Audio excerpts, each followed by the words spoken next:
제자백과 인생 불변의 지혜.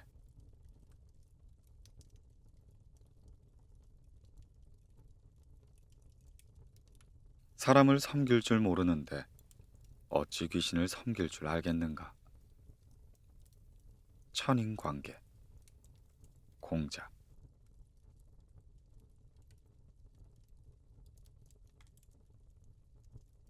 주변에서 내 마음을 몰라줄 때가 있습니다. 내 말을 믿지 않을 때도 있습니다. 억울한 상황에 처했는데 해결책이 없습니다. 어떻게 말해야 내 마음을 알아줄까요? 내 말을 믿어줄까요? 너무 답답하고 안타깝습니다. 이럴 때 소원되는 존재는 바로 하늘이 됩니다. 세상 사람들은 몰라줘도 하늘은 알 거야 라고 말이죠. 그리고 절박한 순간에 우리는 하늘에 있는 존재를 찾기도 합니다. 전지전능한 신이 하늘 어디쯤엔 있지 않을까 생각하면서요. 이렇게 사람이 하늘을 찾는 문화는 오래전부터 있었습니다. 그런데 하늘천이라는 글자는 그 의미가 하나가 아니죠. 천체, 천당, 하느님, 자연, 천성, 운명 등의 다양한 의미를 지닌 글자입니다. 제자백과에서 천은 대체로 하느님이라는 의미와 자연이라는 의미, 타고난 본성이라는 의미를 지닙니다. 사람 인자를 이전엔 두 사람이 등을 서로 맞대고 있는 것으로 해석을 했는데, 각골 문자에서 나온 인자를 보면 팔을 내리고 있는 한 사람의 모습을 그린 것이라고 합니다. 갑골 문자에 이어 소전체에서는 팔이 조금 더 늘어진 형태를 보이다가 지금의 사람 인자가 되었던 거죠. 이는 사람이라는 뜻 외에 타인, 백성, 인격, 인이라는 뜻이 있습니다. 그런데 제자백과에서 이는 크게 두 가지의 의미로 쓰이죠. 우선 사람이라는 뜻도 있고요. 인간의 노력과 행위가 가해진 인위라는 뜻도 있습니다. 중국 고대 철학에서 하늘천과 사람인의 관계는 철학의 대표적인 범주 가운데 하나로 꼽힙니다. 제자백과는 공통적으로 천인관계 측면에서 논의를 전개하는데요. 그 이유는 천인관계의 변화 과정이 곧 선진시기 철학의 성립과 발전의 과정이기 때문입니다. 선진시기, 진시황이 중국을 통일하기 이전의 시기. 중국인은 특정한 신을 배타적으로 믿지 않았다고 합니다. 유일신이 있는 것이 아니라 다양한 신을 섬긴 것으로 보이죠. 마이클 로이는 고대 중국인의 생사관에서 자료상 모든 신격 가운데 가장 먼저 등장한 신이 재였다고 합니다. 재는 상제라고도 표현되기도 하는데요. 원시 종교사회에서 상제의 권위는 그야말로 절대적이었죠. 사람들은 천둥이나 번개, 가뭄이나 홍수 등의 자연재해를 인간에 대한 신의 노여움으로 여겼습니다. 따라서 당시 제사의 목적은 신이 내리는 재앙을 피하고 신에게 축복을 기원하는 기복의 성향이 강하였죠. 이처럼 신에 대한 외경심으로 인간이 신에게 사랑을 구하는 의식이 바로 예의 기원이 됩니다. 중국의 상나라 시기도 상제의 뜻이 절대적인 시기였습니다. 그런데 상나라에서 주나라로 대체된 뒤에 최고의 신이 상제에서 천으로 전환되게 된 것이죠. 이뿐만이 아닙니다. 주나라 이전 시기에는 상제의 의지나 명령을 의미하는 천명이 절대적이었는데, 사람은 단지 상제의 부속물로서 종속적인 지위였습니다. 따라서 생사는 상제가 주관하고 사람은 단지 상제 의지에 복종할 수밖에 없었죠. 주나라 초기에 이러한 천명의식의 변화가 생깁니다. 주공은 이전에 절대적이었던 천명관을 개량해서 덕의 정신을 보탠 거죠. 천명은 일정하지 않는다는 천명미상과 함께 덕으로서 천과 짝한다는 이덕배천이 등장합니다. 상서 소고편에는 하나라가 망한 근본적인 원인을 덕을 공경하지 않아서 천명을 잃었기 때문이라고 보았습니다. 이처럼 덕과 천명을 연계시킨 것은 상제의 뜻이 모든 것을 결정했던 천 중심에서 사람 중심으로 방향이 전환되고 있음을 의미하죠. 이것은 또한 천인 관계에서 천이라는 최고 주제자에서 사람에게 내재된 덕행으로 발전한 과정을 경고하고 있음을 의미합니다. 공자는 평생 동안 주공을 가장 존경하고 본받고자 했습니다. 주공의 이러한 천명관이 공자에게도 영향을 주었는데요. 이것은 맹자와 순자가 계승해서 각기 다른 천인 관계론을 형성합니다. 예컨대 맹자는 천과 인이 서로 통한다고 생각을 했고요. 순자는 천을 제어하고 이용하고자 하는 생각을 했습니다. 따라서 선진 육아의 천인 관계론이 상제 중심에서 사람 중심으로 목의 중심이 이동하는 사상사의 흐름을 담고 있는 거죠. 공자의 천은 상제와 자연이라는 의미가 병존하는데요. 공자는 인격적이고 미신적인 상제관념을 여전히 지니고 있지만 일정한 거리를 두고자 했습니다. 논어에는 이 점을 엿볼 수 있는 대목이 나오죠. 자로가 귀신을 섬기는 것에 대해 묻자 사람을 섬길 줄도 모르는데 어찌 귀신을 섬길 줄 알겠는가 라고 말합니다. 이어서 자로가 감히 죽음에 대해 여쭙겠습니다 라고 하자 삶도 모르는데 죽음을 어찌 알겠느냐 라고 말하죠. 그리고 옹야편에서는 귀신을 공경하되 멀리하라고도 했고요. 수리편에서는 괴력 난신을 말하지 않았다 라고도 했습니다. 여기서 괴력은 괴이하고 상징적이지 않은 힘이나 폭력이라고 볼 수 있습니다. 나는 인륜을 거스르는 행위인데요. 예를 들면 신하가 임금을 해치거나 아들이 아버지를 해치는 행위를 말하죠. 신은 귀신이나 신비한 현상 등 이성적으로 설명하기 어려운 일종의 초자연적인 현상을 말합니다. 다시 말해 상식적이고 합리적인 선에서 이치를 탐구할 수 없는 영역은 다루지 않았다는 말이 되죠. 귀신과 내세에 대한 이 같은 태도는 공자가 귀신의 존재 유무에 대한 언급을 회피했다기보다 사람들의 주의력을 상제가 아닌 현실 사회와 인생으로 향하게 했다는 데 초점이 있습니다. 그리고 차츰 인간의 주체성에 대한 자각이 시작되어 있음을 보여주고 있죠. 공자는 사람 중심의 철학을 최초로 제시한 인물입니다. 이는 서양의 소크라테스보다 100년은 앞섰죠. 공자가 인간의 주체성을 강조하면서 제기한 범주가 바로 인이 됩니다. 이는 공자 사상의 핵심인데요. 사람다움 또는 사람과 사람 사이의 사랑을 의미합니다. 따라서 공자가 제창한 인의 사상은 인문주의의 출발이라고 볼 수 있겠죠. 인문주의는 인간의 존재를 중시하고 인간의 권리와 존엄성을 옹호하는 정신입니다.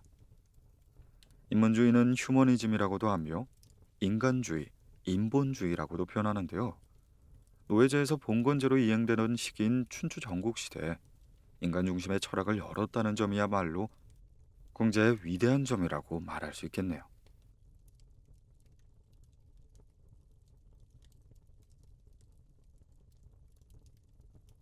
존재의 유무보다 사람이 필요로 하는가가 중요하다. 신은 존재하는가? 사후세계가 존재하는가? 영혼이 존재하는가? 귀신이 존재하는가? 이런 등의 질문은 인류가 존재하는 한 계속될지도 모릅니다. 이것은 증명하기 어려운 문제라 믿음의 영역에 해당하는 거죠. 우리가 급할 때 찾는 하늘이 신일 수도 있고 천지 자연일 수도 있습니다. 꼭 자연의 섭리나 원리일 수도 있겠죠. 하지만 중요한 것은 존재의 유무가 아닌 사람들이 얼마나 필요로 하는가의 문제입니다.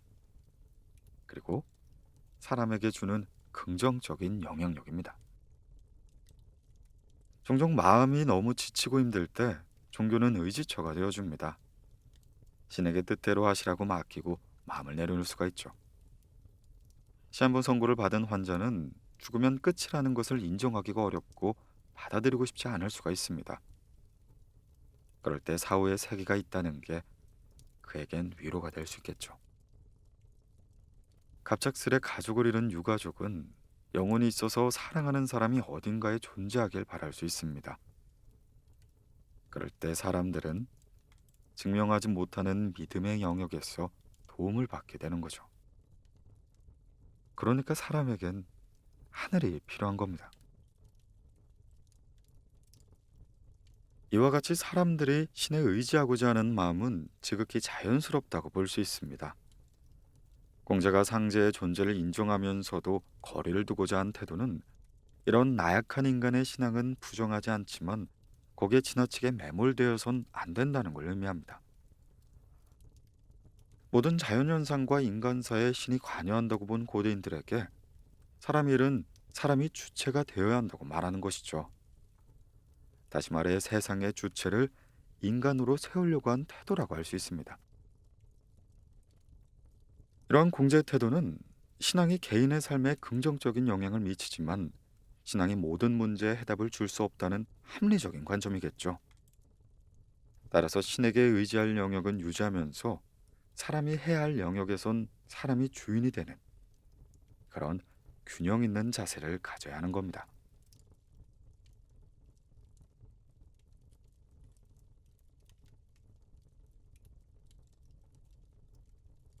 삶을 버리고 의로움을 취한다. 사생취, 맹자.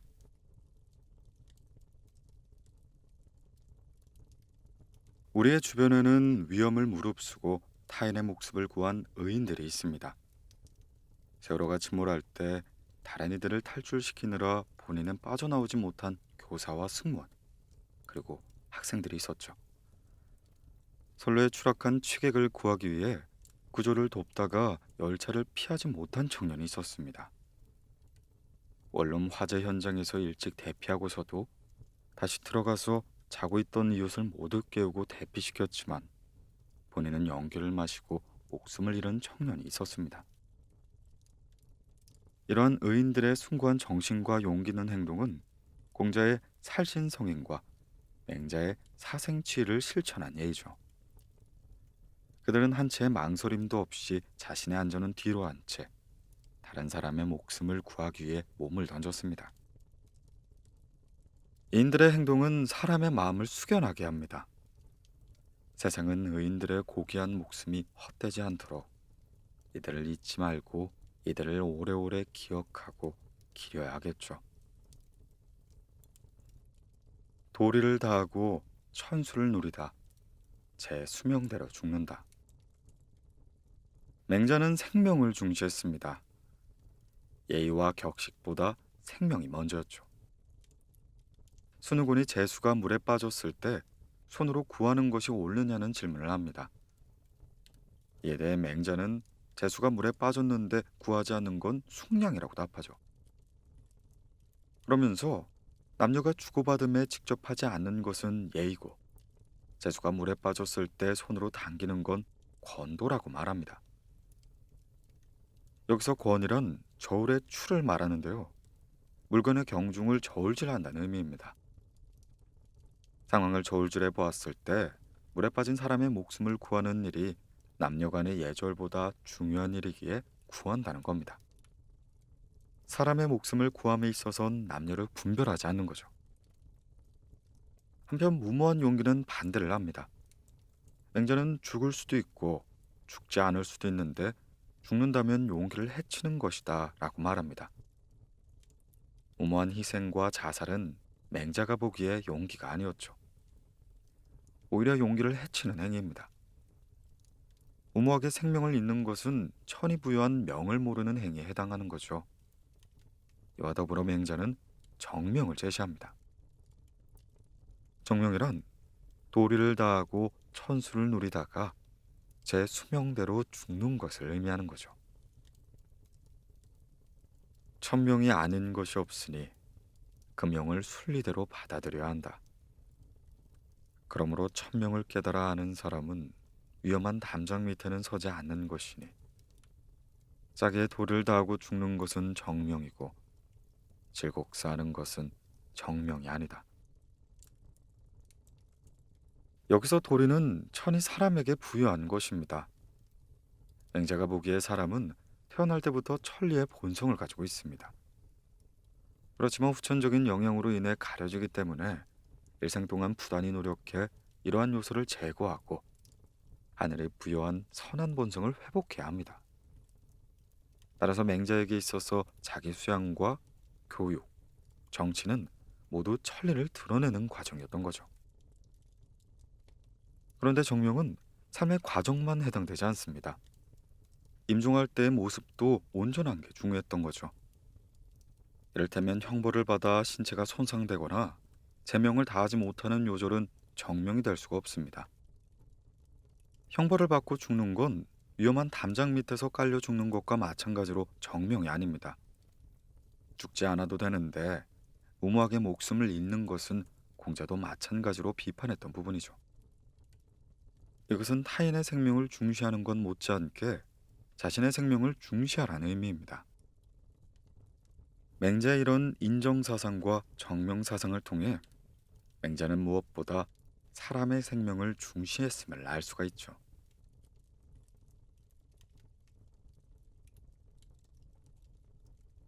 사는 것보다 더 바라는 것이 있다. 맹자도 공자와 마찬가지로 인을 강조했는데요. 맹자는 인을 사람의 편안한 집에 비유하고 의는 사람의 바른 길에 비유했습니다. 그런데 사람들이 편안한 집을 비워두고 거처하지 않고 바른 길을 버려두고 따르지 않아 애처롭다고 말하죠. 그래서 천자가 불이 나면 천하를 보존하지 못하고 제후가 불이 나면 사직을 보존하지 못하고 경대부가 불이 나면 종묘를 보존하지 못하고 선비와 서인이 불이 나면 몸을 보존하지 못한다라고 했습니다. 맹자는 진심상편에서 어버이를 친애함은 인이요 어른을 공경함은 의라고 하여 인과 의를 구분했습니다. 공자가 인을 말했다면 맹자는 의를 병칭해서 말했다는 건데요. 맹자도 공자와 마찬가지로 천하를 다스리는 근본을 사랑에 두었다는 점을 알 수가 있습니다.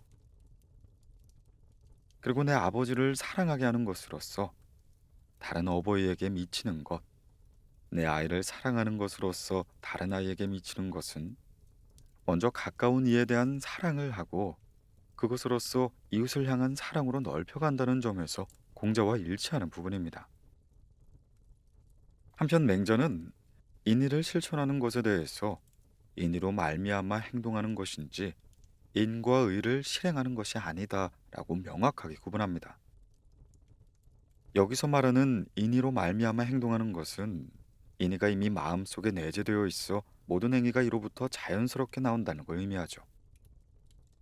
인과 의를 실행하는 것이 아니다라는 말은 인의를 객관적인 덕목으로 여기고 그것을 의도적으로 실천하지 말라는 뜻입니다. 주인은 이 대목에서 억지로 힘써 행한 것이 아니라 이른바 편안히 한 것이다. 즉 안이 행지라고 주석을 달았죠. 사랑과 의로움은 애써서 행하는 일이 아닙니다. 내가 늘 지니고 있다가 어느 순간 그 마음이 자연스럽게 드러날 뿐인 거죠. 맹자 고자상편에는 삶을 버리고 의를 취하겠다라는 구절이 나옵니다. 이 구절은 맹자의 도덕 이상주의 생사관이 한마디로 집약된 것이라고 볼 수 있습니다. 다음은 사생취가 나오는 대목입니다. 물고기도 내가 바라고 곰 발바닥 또한 내가 먹고 싶은데 두 가지를 겸할 수 없다면 물고기를 버리고 곰 발바닥을 취하겠다. 사는 것 또한 내가 바라는 바요. 의 또한 내가 바라는 것이지만 두 가지를 겸하여 얻을 수 없다면 삶을 버리고 의를 취하겠다. 삶 또한 내가 바라는 바이지만 살고 싶은 것보다 더 바라는 것이 있다. 따라서 구체하게 얻으려 하지 않는다. 죽음 또한 내가 싫어하는 것이지만 싫어하는 것 중에 죽기보다 싫은 것이 있다. 따라서 우한 가운데는 피하지 않은 우한이 있는 것이다. 이상에서의 맹자는 물고기 대신 곰 발바닥을 취하듯이 사는 것과 의로움을 동시에 구할 수 없다면 의를 선택하고 삶을 버리겠다고 말합니다. 맹자가 말한 사생주의는 목숨을 버릴지라도 의로움을 실천하겠다는 굳건한 의지를 드러내죠. 즉 살기를 바라지만 사는 것보다 더 바라는 것이 있으니 그것이 바로 의로움이라는 겁니다. 이와 유사한 내용으로 고자편에는 형의 팔을 비틀어 밥을 빼앗아 먹을 수 있다면 형의 팔을 비틀어 밥을 빼앗을 것인가? 담장을 뛰어넘어 처자를 끌고 와야만 아내를 얻을 수 있다면 처자를 끌고 올 것인가? 라는 걸 묻습니다. 여기서 맹자는 아무리 밥 먹는 일과 아내를 얻는 일이 중요하다고 해도 인륜을 어기고 예까지 버리면서 취해선 안 된다고 말하는 거죠. 자신의 목숨을 걸고 위험에 빠진 이웃을 도왔던 의인들의 행동엔 세상 사람들에 대한 사랑이 있었습니다. 맹자의 말처럼 사랑과 의로움이 내 마음속에 있어서 자연스럽게 밖으로 드러나게 된 것이죠. 그러나 누구나 의인이 되긴 어렵습니다. 다만 다른 이의 팔을 비틀어서 밥을 빼앗지 않고 어려움에 처한 이웃을 보듬으면서 도울 수는 있습니다. 살다 보면 도움을 주기도 하고 받기도 합니다. 도움을 준 적도 없고 받은 적도 없는 사람은 아마 없을 테죠. 우리는 도움을 받을 때의 예의는 깍듯하게 챙기면서 도움을 줄 때의 예의는 소홀해집니다. 그런데 도움을 주는 입장에서도 예의가 필요한 거죠. 이것은 사람에 대한 존중과 배려의 자세라고 할 수 있습니다. 주변에서 나는 항상 남에게 잘해주고도 좋은 소리를 못 듣는다는 사람이 있죠.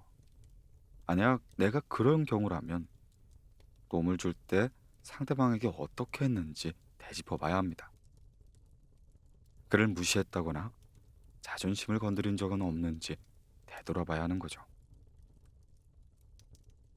맹자에서 나오듯이 혀를 차고 꾸짖으면서 도움을 준다면 받는 사람은 몹시 기분이 상할 수밖에 없습니다. 어려움에 처한 사람의 약점을 건드리면서 자존심을 다치게 한다면 그 사람은 도움 따윈 필요 없다면서 거절하고 싶을 겁니다. 자존심 상해도 도움을 받을 수밖에 없을 때 자신의 처지는 너무나 비참하게 느껴질 겁니다.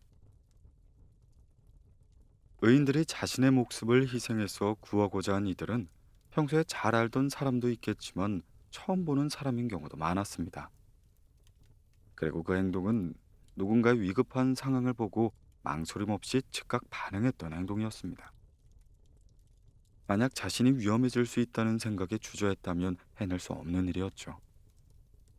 그렇게 잘 모르는 사람인데도 불구하고 주저함 없이 행동할 수 있는 힘은 어디서 온 것일까요? 그 힘이 바로 세상 사람들에 대한 사랑이 아니었을까요? 맹자의 말처럼 사랑과 의로움이 내 마음속에 늘 있어서 그것이 어떤 계기를 통해 자연스럽게 드러나게 된 것일 겁니다. 세상 사람들을 향해 조건 없이 이루어지는 여러 선행과 봉사들은 모두 의로운 행동으로 볼 수 있습니다. 어려운 이웃을 위해 성금을 모아 돕거나 헌혈을 하거나 안 쓰는 물건을 나눠주는 작은 실천 또한 의로운 행동이겠죠. 우리가 지금 당장 사랑을 실천할 수 있는 방법일지도 모릅니다.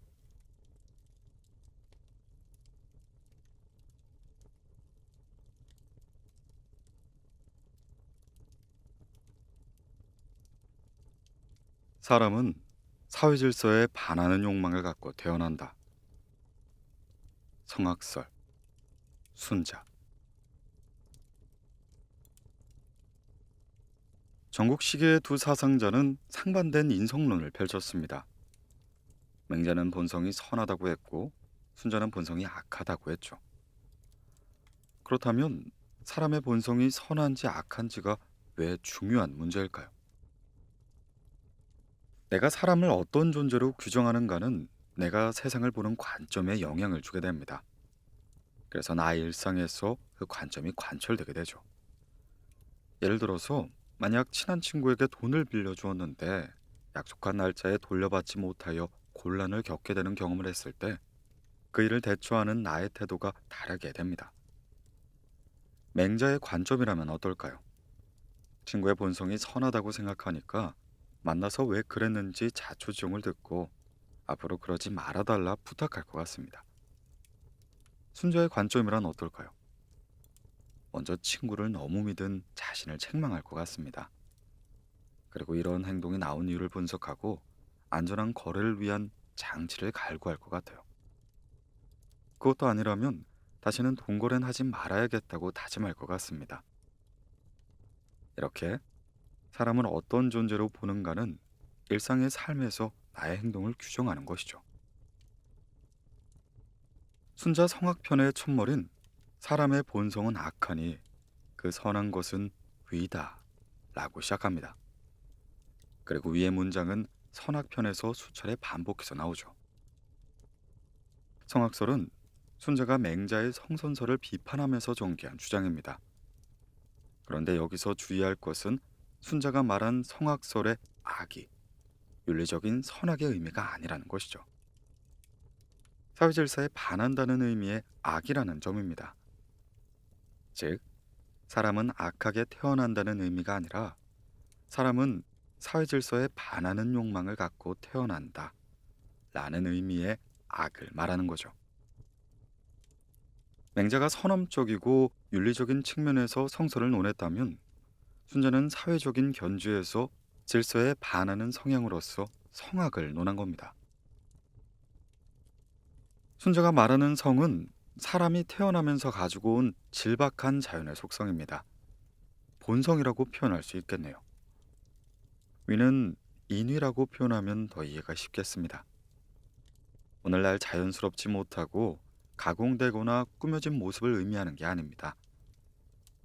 사람이 노력이 가해진 문화 전반을 가리키는데 교육이나 윤리 도덕 관념이나 예약 등을 말하는 거죠. 순자는 사람이 태어날 때 눈이 색을 좋아하고 귀가 소리를 좋아하며 입이 맛을 좋아하고 마음이 이득을 좋아하고 몸이 안락을 좋아하는 성정을 타고난다고 보았습니다. 그리고 성이라고 하는 것은 내가 어찌할 수 없는 것이지만 그렇다고 하더라도 변화시켜 바꿀 수 있는 것이라고 생각했죠. 바로 인의를 통해서 말입니다. 본성과 인의의 상호작용 관계를 밝히면서 본성이란 원시적이고 소박한 재질이고 인의는 꾸미는 일에 융성한 상태다. 본성이 없다면 인의가 가야 할 데가 없고 인의가 없다면 본성이 스스로 아름다워질 수 없다 라고 말합니다. 다시 말해 본성과 인의는 서로 있어야 하는 존재인 거죠. 인의가 가해지지 않는 본성은 타고난 재질 그대로일 뿐이어서 아름답지가 않습니다. 성악설에서 순자가 강조하고 싶은 것은 사람이 본래부터 악하다는 것보다 인의의 중요성이었던 거죠. 인의 작용으로 사람이 사회를 이루고 발전할 수 있다는 걸 말하고 싶었던 것입니다. 즉 이러한 논설을 펼친 이유는 인간에 대한 이해보다 질서 잡힌 강한 사회를 만드는 것에 주안점이 있었다고 볼 수 있죠. 사람이 굶주리면 배불리 먹으려고 하고 추우면 따뜻하게 입으려고 하며 필요하면 쉬려고 합니다. 이것을 사람의 타고난 성정이라고 합니다. 순자가 생각하기에 사람의 본성은 처음에 예의가 없는 상태이죠. 그렇기에 힘을 써서 예의를 배워야 합니다. 그래서 순자가 말하는 덕은 맹자가 말한 타고난 본성이 아닌 수양과 학습을 통해 만들어주는 덕목을 말하는 겁니다. 타고난 자연성을 본성이라고 하고 수양과 학습의 과정을 통해 예의와 같은 덕목을 지니게 만드는 것을 인위적인 행위라고 구분하는 거죠. 따라서 순자는 선천적인 본성을 예의와 도덕을 지닌 후천적인 인성으로 개조하고 교화할 것을 강조합니다. 이 과정에서 성인은 본성을 변화시켜 문화를 일으키며 예의 법도를 제정해서 사람들을 교화하고 사람들로 하여금 사회 질서를 실현할 수 있도록 이끄는 존재입니다.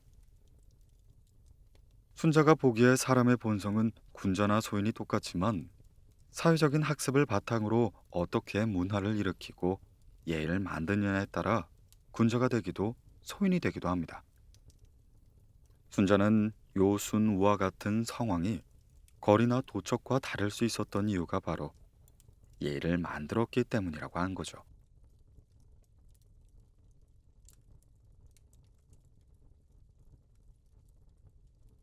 성악인 이유와 환경의 중요성.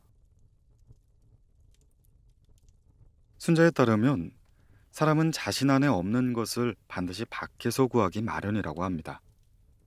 예컨대 천박하면 중후함을 원하고, 못생겼으면 아름답길 원하고, 협소하면 광대하길 원하고, 가난하면 부자가 되길 원하는 거죠. 이런 관점에서 보자면 사람이 선하기를 바라는 것은 본성이 악하기 때문입니다.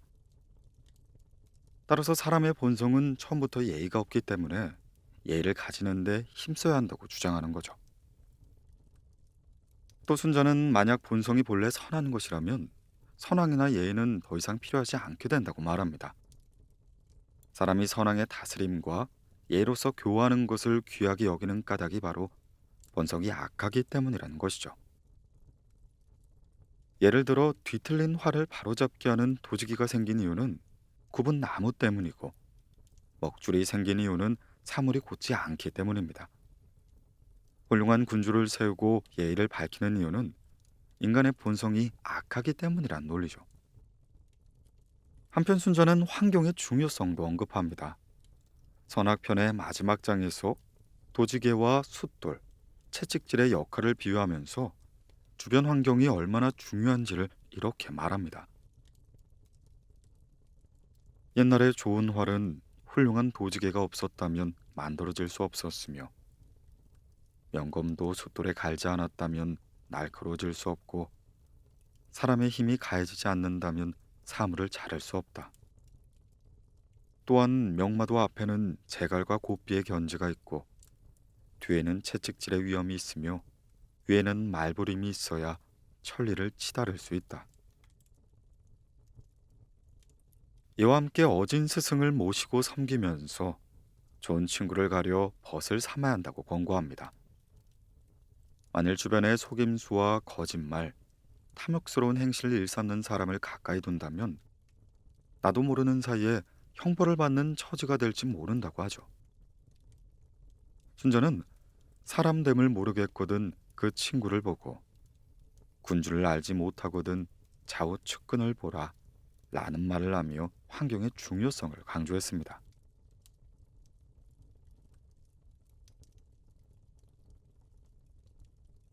인간의 사회성에 주안점을 두다. 선악편에서 순자는 사람의 용기를 상중하로 구분지었습니다. 그 가운데 상질인 용기인 상용은 다음과 같죠. 위로는 난세의 군주를 따르지 않고, 아래로는 백성에게 영향받지 않으며, 인이 있는 곳이면 가난도 마다 않고, 인이 없는 곳이면 부귀도 무시하고, 전하가 그를 알려주면 천하와 함께 고락을 같이 하길 바란다. 천하가 알려주지 않으면 가만히 천지 사이에 홀로서 두려워하지 않는다. 난세의 군주를 따르지 않는다는 것은 덕이 없는 군주를 섬기지 않겠다는 말입니다. 결국 도덕이 위정자보다 우선한다는 점이 공자, 맹자, 순자가 일치하는 점이죠. 그리고 인성론은 전혀 반대이지만 사람을 도덕적인 존재로 규정하고 도덕적인 인간을 지향하는 점은 맹자와 순자가 일치하고 있습니다. 순자는 대학자였지만 역사 속에서 상대적으로 저평가되어 왔습니다. 당시 맹자는 천하의 말이 양주로 귀결되지 않으면 묵적으로 귀결된다라고 했죠. 그렇다면 맹자 당시의 유가는 유명한 학문이 아니었단 말입니다. 묵과학파와 양주를 위시한 도과학파가 가장 많았다는 걸 의미하죠. 그런데 한비자는 세상의 유명한 학문은 유가와 묵과라고 했습니다. 그 말은 약 100년이 채 되지 않은 시간 동안 유가가 유명한 학문이 된 것인데요. 여기엔 순자의 역할이 컸을 것으로 보여집니다. 이렇듯 순자가 역사 속에서 저평가된 이유로 크게 성악설과 제자 가운데 법가 계열의 이사와 한비자가 있기 때문이라고 합니다. 한비자는 법가 사상을 집대성했고 이사는 진나라가 전국을 통일할 당시 재상이었으며 통일후 분서갱유를 주도한 인물입니다. 그러나 근래엔 순자야말로 공자의 예사상을 계승한 사람이라는 재평가가 이루어지고 있죠. 이상으로 순자의 성악설을 살펴봤습니다. 요컨대 인간의 본성을 어떻게 규정하냐에 따라 세상 문제에 대한 진단과 해결책이 달라지고 통치자가 어떤 정치를 펼쳐야 하는지가 바뀌게 됩니다. 유세가들은 이를 바탕으로 해서 군주마다 저마다 다른 내용과 방법으로 치국의 방을 제시했던 거죠. 성악설을 주장한 순자는 인간의 악한 본성을 절제하기 위한 방법으로서 문화적인 규범인 예를 중시하게 되고 나아가 예치를 주장하게 됩니다. 그리고 본성을 바꾸고 교화시킬 수 있는 교육을 강조하게 되죠. 사람을 어떤 존재로 볼 것인가는 오늘날에도 여전히 의미가 있죠. 순자처럼 사회 질서에 반하는 욕망을 갖고 태어난다고 보게 되면 후천적인 교육과 예조를 중요하게 여길 것입니다. 그리고 지속적인 학습을 통해 이러한 욕망을 절제하고 성정을 변화시키도록 노력하고자 할 것이죠.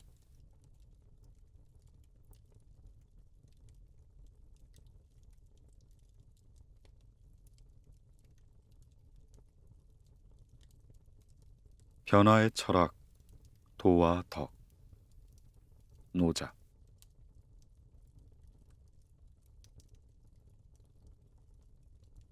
높은 데 있는 사람은 반드시 위태로움이 따르게 되고 많은 재산을 갖고 있는 사람은 반드시 가난이 뒤따르게 된다. 사랑하는 사람에겐 반드시 이별이 뒤따르게 되고 태어난 것은 반드시 죽음이 뒤따르게 된다. 빛은 반드시 어둠을 동반하나니 이것이 바로 불변의 진리이다. 이 글은 열방경에 나오는 말인데 세상의 모든 현상은 고정되어 있지 않고 늘 반대되는 성질이 드러나게 된다는 의미를 담고 있습니다. 노자에는 유와 무가 상생한다고 합니다. 복에는 화가 엎드려 있고 화에는 복이 기대어 있다는 거죠. 이렇게 사물은 내부에 대립하는 성질을 지니고 있으면서 하나의 성질이 세력이 강할 땐 그 성질이 발현되지만 차츰 다른 성질이 우세하게 되면 원래 성질은 사라지게 되는 것입니다. 그 과정을 통해서 만물은 변화하게 된다는 거죠. 즉 만물은 태어나서 성장과 노쇠를 거쳐 죽음에 이르게 되는데 자연에서의 법칙을 벗어나는 생명체는 없습니다. 도가에선 이런 만물의 생성과 변화의 원리를 도라고 부르죠. 노자는 천지 만물이 도라는 원리로 존재한다고 생각했습니다. 도는 도가 철학 사상의 최고의 범주로서 우주 만물의 생성과 변화의 원리를 의미합니다. 도가 철학은 사물을 고정된 것으로 보지 않고 생성과 변화 속에서 파악을 하는데 이러한 원리를 억지로 이름을 붙여 도라고 부르는 것입니다. 도는 최초로 서주의 근문에서 보입니다. 도의 처음의 뜻은 사람이 걸어가는 도로 가리켰으나 그 의미가 차츰 발전되었고 춘추 시기에 이르러 철학적인 논리를 갖추게 되었죠. 춘추 시대 후기에 완성된 좌정과 국어 가운데 기록된 도에는 인류사의 법칙이나 자연만물의 운동 법칙이라는 의미가 담기게 됩니다. 이것은 사회 규율 또는 보편적인 자연 규율을 의미하며 인도와 천도로서 개괄합니다. 인도와 천도의 관계 문제는 선진 시기 대부분의 사상가들이 특별히 중시한 문제인데 노자 77장엔 노자가 천도와 인도를 어떻게 구분하는지 잘 나타나 있습니다. 자연의 도는 남은 것을 덜어서 부족한 것을 채우는데 인간의 도는 그렇지 않다. 부족한 데서 덜어내어 여유 있는 쪽을 봉양한다. 여기서 도를 법칙으로 불러도 무방합니다. 따라서 자연의 도는 자연의 법칙이라고 보면 이해가 더 쉽겠죠. 이 장에서 노저는 인간 세상의 법칙을 가난한 백성이 지배계층을 봉양하는 모순된 구조로 보고 자연의 법칙과 비교하고 있습니다. 노저에서 돈은 시간상 하느님보다 먼저이고 천지보다 먼저 존재하는데, 그래서 만물을 잉태하는 어머니에 비유하기도 하죠. 왜냐하면 돈은 생명 창조의 법칙이기 때문입니다. 따라서 천지자연은 도를 본받고 돈은 스스로 그러함을 본받는다고 했습니다. 노자는 이와 같이 만물이 생성하는 원리인 도를 어머니가 자식을 낳는 것에 비유했으며 계곡에 비유하기도 했습니다. 계곡은 여성성과 결부되어 도의 또 다른 이미지가 된 것이죠. 노자의 상편이 도를 위주로 논했다면 하편은 덕을 위주로 논합니다. 육아에서 덕은 윤리학의 범주에 속하는데, 노자에서 덕의 의미는 철학의 범주에 있죠. 도가 우주 만물의 생성과 변화의 원리라면 덕은 개별적인 원리 말합니다. 따라서 덕이란 개체의 특징 또는 개체다움이라고 표현할 수 있습니다. 다음의 인용문에서 생명은 도에 의해 생성되고 덕에 의해 길러진다고 합니다. 왜냐하면 도의 원리가 현실의 생명체 가운데 체현된 것이 덕이기 때문이죠. 따라서 도는 낳고 덕은 기른다. 기르고 양육하고 안정시키고 성숙하게 하고 돌보고 덮어준다. 낳고도 가지려 하지 않고 이루고도 자랑하지 않고 기르고도 지배하려 하지 않는다. 이를 일러 그윽한 덕이라고 한다.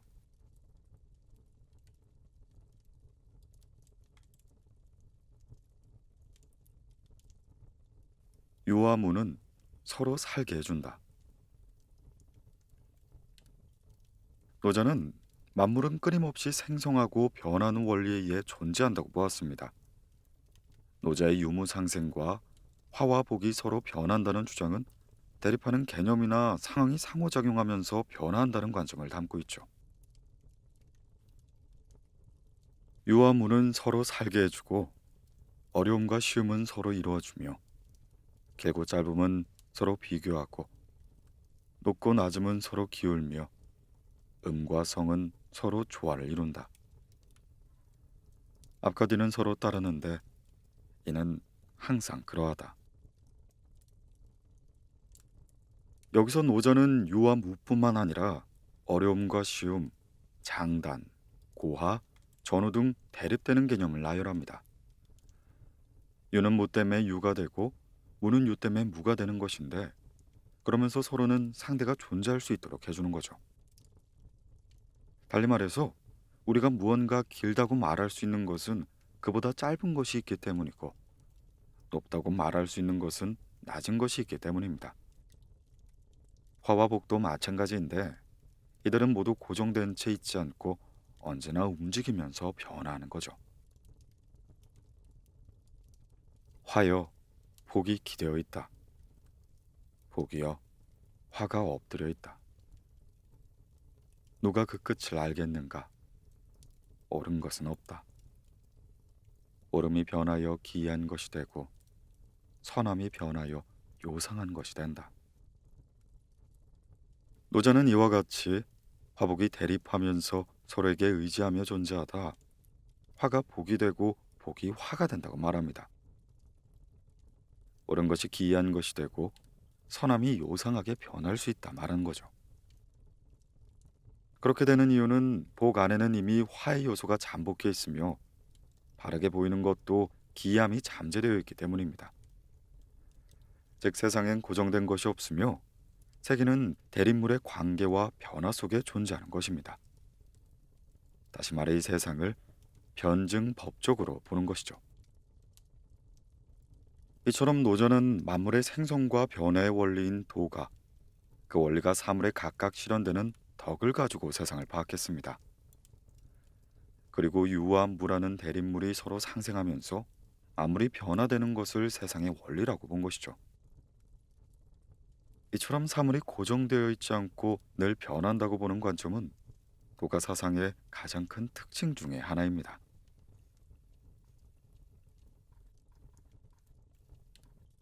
빛은 어둠이 있어야 아름답게 빛난다. 열반경에 나온 빛은 반드시 어둠을 동반한다 라는 말은 낮과 밤이 교차하듯이 밝음 뒤에 반드시 어둠이 찾아온다는 걸 의미합니다. 이것은 세상의 모든 존재는 시작과 동시에 마침을 향해 가는 걸 말해주고 있죠. 즉, 영원한 것은 없으며 만물은 늘 끊임없이 생성하고 변하는 원리에 의해 존재한다고 보는 것입니다. 그런데 빛은 반드시 어둠을 동반한다 라는 말은 이렇게 해석해 볼 수도 있습니다.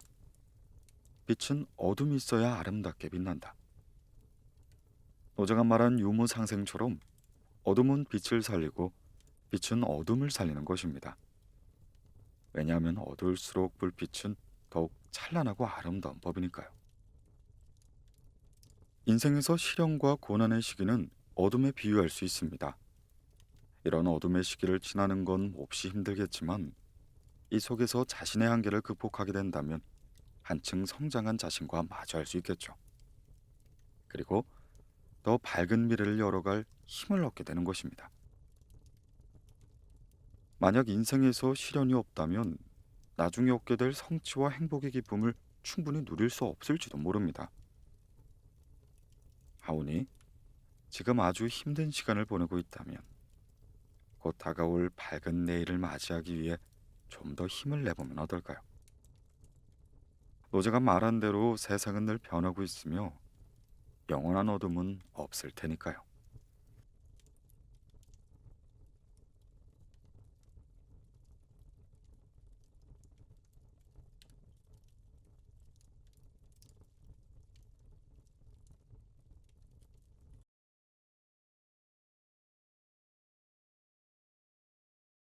사람을 섬길 줄 모르는데 어찌 귀신을 섬길 줄 알겠는가?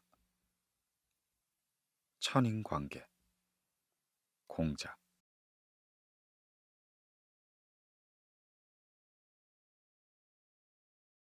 주변에서 내 마음을 몰라줄 때가 있습니다.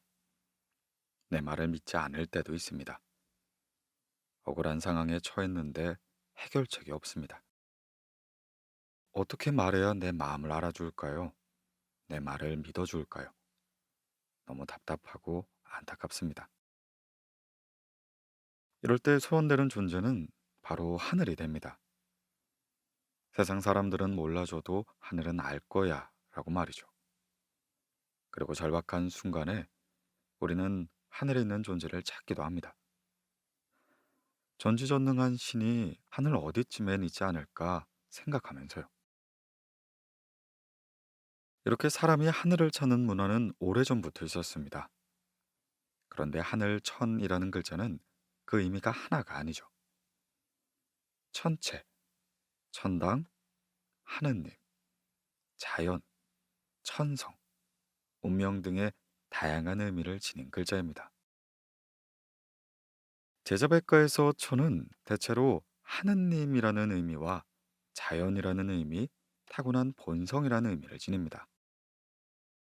사람 인자를 이전엔 두 사람이 등을 서로 맞대고 있는 것으로 해석을 했는데 각골 문자에서 나온 인자를 보면 팔을 내리고 있는 한 사람의 모습을 그린 것이라고 합니다. 갑골 문자에 이어 소전체에서는 팔이 조금 더 늘어진 형태를 보이다가 지금의 사람 인자가 되었던 거죠. 이는 사람이라는 뜻 외에 타인, 백성, 인격, 인이라는 뜻이 있습니다. 그런데 제자백과에서 이는 크게 두 가지의 의미로 쓰이죠. 우선 사람이라는 뜻도 있고요. 인간의 노력과 행위가 가해진 인위라는 뜻도 있습니다. 중국 고대 철학에서 하늘천과 사람인의 관계는 철학의 대표적인 범주 가운데 하나로 꼽힙니다. 제자백과는 공통적으로 천인관계 측면에서 논의를 전개하는데요. 그 이유는 천인관계의 변화 과정이 곧 선진시기 철학의 성립과 발전의 과정이기 때문입니다. 선진시기, 진시황이 중국을 통일하기 이전의 시기. 중국인은 특정한 신을 배타적으로 믿지 않았다고 합니다. 유일신이 있는 것이 아니라 다양한 신을 섬긴 것으로 보이죠. 마이클 로이는 고대 중국인의 생사관에서 자료상 모든 신격 가운데 가장 먼저 등장한 신이 재였다고 합니다. 재는 상제라고도 표현되기도 하는데요. 원시 종교 사회에서 상제의 권위는 그야말로 절대적이었죠. 사람들은 천둥이나 번개, 가뭄이나 홍수 등의 자연재해를 인간에 대한 신의 노여움으로 여겼습니다. 따라서 당시 제사의 목적은 신이 내리는 재앙을 피하고 신에게 축복을 기원하는 기복의 성향이 강하였죠. 이처럼 신에 대한 외경심으로 인간이 신에게 사랑을 구하는 의식이 바로 예의 기원이 됩니다. 중국의 상나라 시기도 상제의 뜻이 절대적인 시기였습니다. 그런데 상나라에서 주나라로 대체된 뒤에 최고의 신이 상제에서 천으로 전환되게 된 것이죠. 이뿐만이 아닙니다. 주나라 이전 시기에는 상제의 의지나 명령을 의미하는 천명이 절대적이었는데 사람은 단지 상제의 부속물로서 종속적인 지위였습니다. 따라서 생사는 상제가 주관하고 사람은 단지 상제 의지에 복종할 수밖에 없었죠. 주나라 초기에 이러한 천명 의식의 변화가 생깁니다. 주공은 이전에 절대적이었던 천명관을 개량해서 덕의 정신을 보탠 거죠. 천명은 일정하지 않는다는 천명 미상과 함께 덕으로서 천과 짝한다는 이덕배천이 등장합니다. 상서 소고편에는 하나라가 망한 근본적인 원인을 덕을 공경하지 않아서 천명을 잃었기 때문이라고 보았습니다. 이처럼 덕과 천명을 연계시킨 것은 상제의 뜻이 모든 것을 결정했던 천 중심에서 사람 중심으로 방향이 전환되고 있음을 의미하죠. 이것은 또한 천인 관계에서 천이라는 최고 주제자에서 사람에게 내재된 덕행으로 발전한 과정을 경고하고 있음을 의미합니다. 공자는 평생 동안 주공을 가장 존경하고 본받고자 했습니다. 주공의 이러한 천명관이 공자에게도 영향을 주었는데요. 이것은 맹자와 순자가 계승해서 각기 다른 천인 관계론을 형성합니다. 예컨대 맹자는 천과 인이 서로 통한다고 생각했고요. 순자는 천을 제어하고 이용하고자 하는 생각을 했습니다. 따라서 선진 육아의 천인 관계론이 상제 중심에서 사람 중심으로 목의 중심이 이동하는 사상사의 흐름을 담고 있는 거죠. 공자의 천은 상제와 자연이라는 의미가 병존하는데요. 공자는 인격적이고 미신적인 상제관념을 여전히 지니고 있지만 일정한 거리를 두고자 했습니다.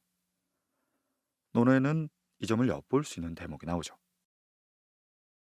자로가 귀신을 섬기는 것에 대해 묻자 사람을 섬길 줄도 모르는데 어찌 귀신을 섬길 줄 알겠는가 라고 말합니다. 이어서 자로가 감히 죽음에 대해 여쭙겠습니다 라고 하자 삶도 모르는데 죽음을 어찌 알겠느냐 라고 말하죠. 그리고 옹야편에서는 귀신을 공경하되 멀리하라고도 했고요. 수리편에서는 괴력 난신을 말하지 않았다 라고도 했습니다. 여기서 괴력은 괴이하고 상징적이지 않은 힘이나 폭력이라고 볼 수 있습니다. 나는 인륜을 거스르는 행위인데요. 예를 들면 신하가 임금을 해치거나 아들이 아버지를 해치는 행위를 말하죠. 신은 귀신이나 신비한 현상 등 이성적으로 설명하기 어려운 일종의 초자연적인 현상을 말합니다.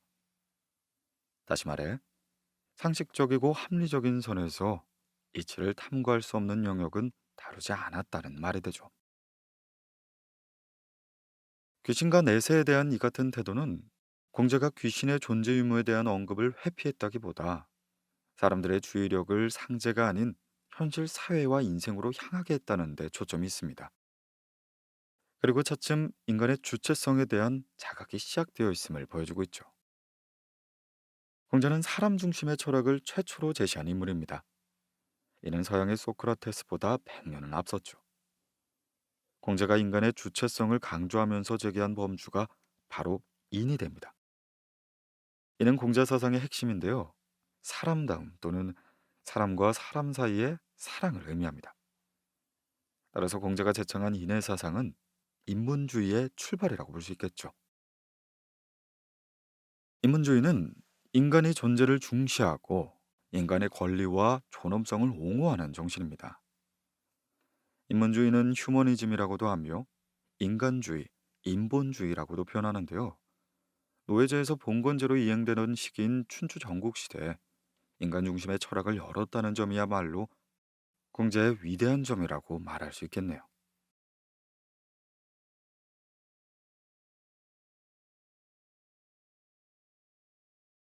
존재의 유무보다 사람이 필요로 하는가가 중요하다. 신은 존재하는가? 사후세계가 존재하는가? 영혼이 존재하는가? 귀신이 존재하는가? 이런 등의 질문은 인류가 존재하는 한 계속될지도 모릅니다. 이것은 증명하기 어려운 문제라 믿음의 영역에 해당하는 거죠. 우리가 급할 때 찾는 하늘이 신일 수도 있고 천지 자연일 수도 있습니다. 꼭 자연의 섭리나 원리일 수도 있겠죠. 하지만 중요한 것은 존재의 유무가 아닌 사람들이 얼마나 필요로 하는가의 문제입니다. 그리고 사람에게 주는 긍정적인 영향력입니다. 종종 마음이 너무 지치고 힘들 때 종교는 의지처가 되어줍니다. 신에게 뜻대로 하시라고 맡기고 마음을 내려놓을 수가 있죠. 시한부 선고를 받은 환자는 죽으면 끝이라는 것을 인정하기가 어렵고 받아들이고 싶지 않을 수가 있습니다. 그럴 때 사후에 세계가 있다는 게 그에겐 위로가 될 수 있겠죠. 갑작스레 가족을 잃은 유가족은 영혼이 있어서 사랑하는 사람이 어딘가에 존재하길 바랄 수 있습니다. 그럴 때 사람들은 증명하지 못하는 믿음의 영역에서 도움을 받게 되는 거죠. 그러니까 사람에겐 하늘이 필요한 겁니다. 이와 같이 사람들이 신에 의지하고자 하는 마음은 지극히 자연스럽다고 볼 수 있습니다. 공자가 상제의 존재를 인정하면서도 거리를 두고자 한 태도는 이런 나약한 인간의 신앙은 부정하지 않지만 거기에 지나치게 매몰되어선 안 된다는 걸 의미합니다. 모든 자연현상과 인간사에 신이 관여한다고 본 고대인들에게 사람 일은 사람이 주체가 되어야 한다고 말하는 것이죠. 다시 말해 세상의 주체를 인간으로 세우려고 한 태도라고 할 수 있습니다. 이러한 공제 태도는 신앙이 개인의 삶에 긍정적인 영향을 미치지만 신앙이 모든 문제에 해답을 줄 수 없다는 합리적인 관점이겠죠. 따라서 신에게 의지할 영역은 유지하면서 사람이 해야 할 영역에선 사람이 주인이 되는 그런 균형 있는 자세를 가져야 하는 겁니다.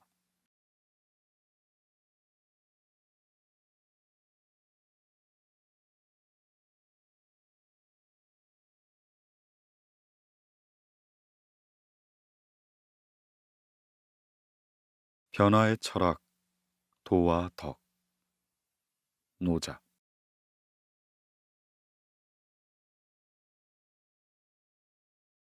높은 데 있는 사람은 반드시 위태로움이 따르게 되고 많은 재산을 갖고 있는 사람은 반드시 가난이 뒤따르게 된다. 사랑하는 사람에겐 반드시 이별이 뒤따르게 되고 태어난 것은 반드시 죽음이 뒤따르게 된다. 빛은 반드시 어둠을 동반하나니 이것이 바로 불변의 진리이다. 이 글은 열방경에 나오는 말인데 세상의 모든 현상은 고정되어 있지 않고 늘 반대되는 성질이 드러나게 된다는 의미를 담고 있습니다. 노자에는 유화무가 상생한다고 합니다. 복에는 화가 엎드려 있고 화에는 복이 기대어 있다는 거죠. 이렇게 사물은 내부에 대립하는 성질을 지니고 있으면서 하나의 성질이 세력이 강할 땐 그 성질이 발현되지만 차츰 다른 성질이 우세하게 되면 원래 성질은 사라지게 되는 것입니다. 그 과정을 통해서 만물은 변화하게 된다는 거죠. 즉 만물은 태어나서 성장과 노쇠를 거쳐 죽음에 이르게 되는데 자연에서의 법칙을 벗어나는 생명체는 없습니다. 도가에선 이런 만물의 생성과 변화의 원리를 도라고 부르죠. 노자는 천지 만물이 도라는 원리로 존재한다고 생각했습니다. 도는 도가 철학 사상의 최고의 범주로서 우주 만물의 생성과 변화의 원리를 의미합니다. 도가 철학은 사물을 고정된 것으로 보지 않고 생성과 변화 속에서 파악을 하는데, 이러한 원리를 억지로 이름을 붙여 도라고 부르는 것입니다. 도는 최초로 서주의 근문에서 보입니다. 도의 처음의 뜻은 사람이 걸어가는 도로 가리켰으나 그 의미가 차츰 발전되었고 춘추 시기에 이르러 철학적인 논리를 갖추게 되었죠. 춘추 시대 후기에 완성된 좌정과 국어 가운데 기록된 도에는 인류사의 법칙이나 자연 만물의 운동 법칙이라는 의미가 담기게 됩니다. 이것은 사회 규율 또는 보편적인 자연 규율을 의미하며 인도와 천도로서 개괄합니다. 인도와 천도의 관계 문제는 선진 시기 대부분의 사상가들이 특별히 중시한 문제인데, 노자 77장은 노자가 천도와 인도를 어떻게 구분하는지 잘 나타나 있습니다. 자연의 도는 남은 것을 덜어서 부족한 것을 채우는데, 인간의 도는 그렇지 않다. 부족한 데서 덜어내어 여유 있는 쪽을 봉양한다. 여기서 도를 법칙으로 불러도 무방합니다. 따라서 자연의 도는 자연의 법칙이라고 보면 이해가 더 쉽겠죠. 이 장에서 노자는 인간 세상의 법칙을 가난한 백성이 지배계층을 봉양하는 모순된 구조로 보고 자연의 법칙과 비교하고 있습니다. 노자에서 도는 시간상 하느님보다 먼저이고 천지보다 먼저 존재하는데, 그래서 만물을 잉태하는 어머니에 비유하기도 하죠. 왜냐하면 도는 생명 창조의 법칙이기 때문입니다. 따라서 천지자연은 도를 본받고 도는 스스로 그러함을 본받는다고 했습니다. 노자는 이와 같이 만물이 생성하는 원리인 도를 어머니가 자식을 낳는 것에 비유했으며 계곡에 비유하기도 했습니다. 계곡은 여성성과 결부되어 도의 또 다른 이미지가 된 것이죠. 노자의 상편이 도를 위주로 논했다면 하편은 덕을 위주로 논합니다. 육아에서 덕은 윤리학의 범주에 속하는데, 노자에서 덕의 의미는 철학의 범주에 있죠. 도가 우주 만물의 생성과 변화의 원리라면 덕은 개별적인 원리 말합니다. 따라서 덕이란 개체의 특징 또는 개체다움이라고 표현할 수 있습니다. 다음의 인용문에서 생명은 도에 의해 생성되고 덕에 의해 길러진다고 합니다. 왜냐하면 도의 원리가 현실의 생명체 가운데 체현된 것이 덕이기 때문이죠. 따라서 도는 낳고 덕은 기른다. 기르고 양육하고 안정시키고 성숙하게 하고 돌보고 덮어준다. 낳고도 가지려 하지 않고 이루고도 자랑하지 않고 기르고도 지배하려 하지 않는다. 이를 일러 그윽한 덕이라고 한다.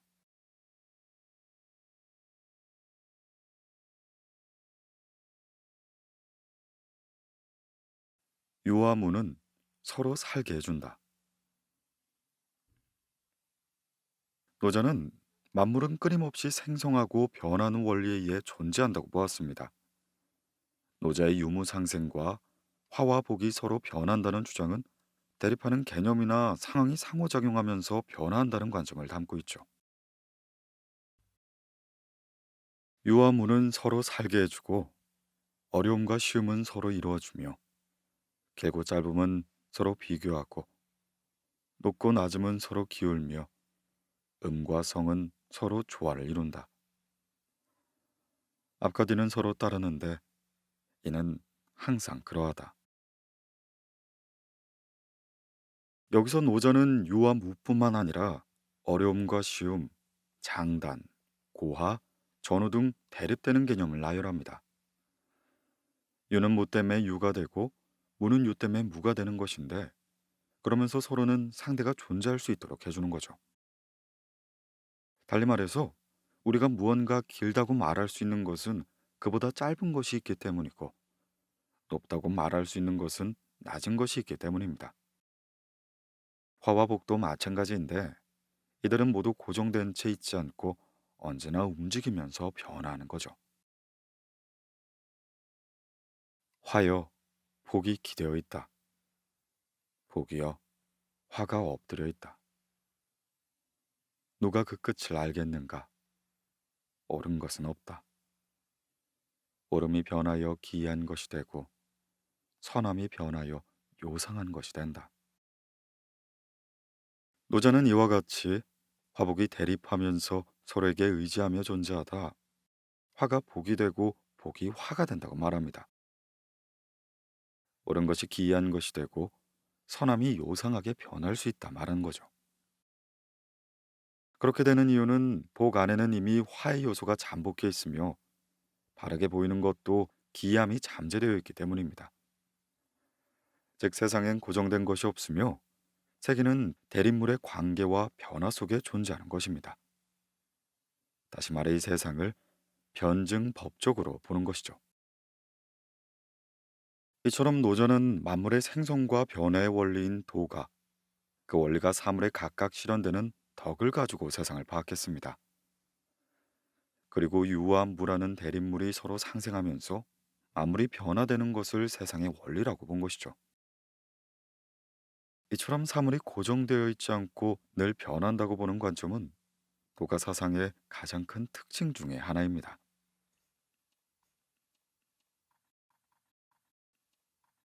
빛은 어둠이 있어야 아름답게 빛난다. 열반경에 나온 빛은 반드시 어둠을 동반한다 라는 말은 낮과 밤이 교차하듯이 밝음 뒤에 반드시 어둠이 찾아온다는 걸 의미합니다. 이것은 세상의 모든 존재는 시작과 동시에 마침을 향해 가는 걸 말해주고 있죠.